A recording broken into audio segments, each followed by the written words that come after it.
विचार मानवी काम यंत्राचं, विचार मानवी काम यंत्राचं, असं नातं आता जुळलं नव्यानं. कृत्रिम बुद्धिमत्ता आले जग बदलायला, कृत्रिम बुद्धिमत्ता आले जग बदलायला, संधी आणि आव्हान दोन्ही हातात धरायला, दोन्ही हातात धरायला. नमस्कार मित्रांनो, मी कोड क्रमांक 58 आपल्या समोर विषय मांडतोय, कृत्रिम बुद्धिमत्ता, संधी आणि आव्हाने. मित्रांनो, आज आपण एका अशा युगात जगतोय जिथं मानवाची बुद्धी, यंत्राची क्षमता एकत्र येऊन नवं युग घडवत आहे. या युगाचं नाव काय? तर या युगाचं नाव आहे कृत्रिम बुद्धिमत्तेचं युग. मित्रांनो, कृत्रिम बुद्धिमत्ता म्हणजे काय हा प्रश्न आपल्या सर्वांना पडतो. कृत्रिम बुद्धिमत्ता म्हणजे काय हे अगदी सोप्या भाषेत सांगायचं झालं तर जेव्हा संगणक, मोबाईल, रोबोट मानवाप्रमाणे विचार करतात, निर्णय घेतात, शिकतात आणि अनुभवातून सुधारतात, त्या क्षमतेला म्हणायचं कृत्रिम बुद्धिमत्ता.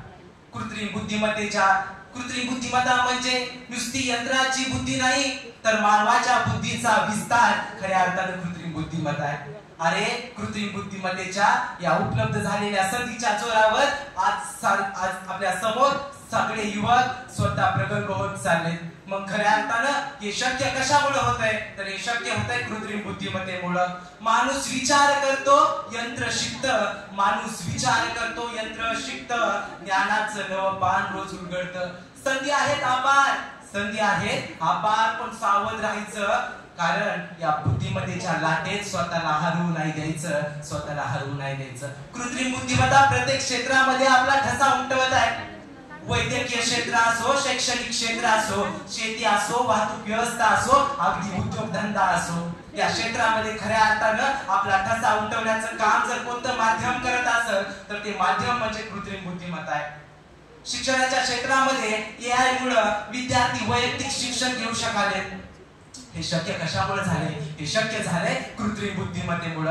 अरे, वैद्यकीय क्षेत्रामध्ये कॅन्सर सारख्या भल्या मोठ्या आजारावर उपचार सुचवण्याचं काम जर खऱ्या अर्थानं कोणतं माध्यम करत असेल तर ते माध्यम म्हणजे कृत्रिम बुद्धिमत्ता आहे. शेतीच्या क्षेत्रामध्ये पीक संवर्धन ड्रोन आणि सेन्सरच्या मदतीनं अगदी सोपं झालंय. वाहतूक व्यवस्थेमध्ये AI वर आधारित स्वयंचलित गाड्या चालायला लागल्या. उत्पादन क्षेत्रामध्ये उत्पादन अधिक अचूक आणि वेगाने होण्याचं काम जर खऱ्या अर्थानं कशामुळे शक्य होत असेल तर ते शक्य होतंय कृत्रिम बुद्धिमत्तेमुळे. मित्रांनो, एवढ्या संध्या जर कृत्रिम बुद्धिमत्तेमुळे उपलब्ध असतील तर आजच्या युगाला राबण्याची गरज काय? त्याच्यावरचा भार कमी करण्याचं काम जर कोणतं माध्यम करत असेल तर ते माध्यम म्हणजे कृत्रिम बुद्धिमत्ता आहे. कृत्रिम बुद्धिमत्तेमुळे वेळ, श्रम आणि पैसा या तिन्ही गोष्टींची बचत होत चालली आहे आणि म्हणूनच कृत्रिम बुद्धिमत्ता आधुनिक विकासाची गुरुकिल्ली ठरत आहे. प्रत्येक नाण्याला दोन बाजू असतात, दोन्ही बाजू सारख्या नसतात. अरे, कृत्रिम बुद्धिमत्तेला जरी संध्या उपलब्ध असतील तरी कृत्रिम बुद्धिमत्ते पुढचे आव्हान देखील तेवढेच महत्त्वाचे.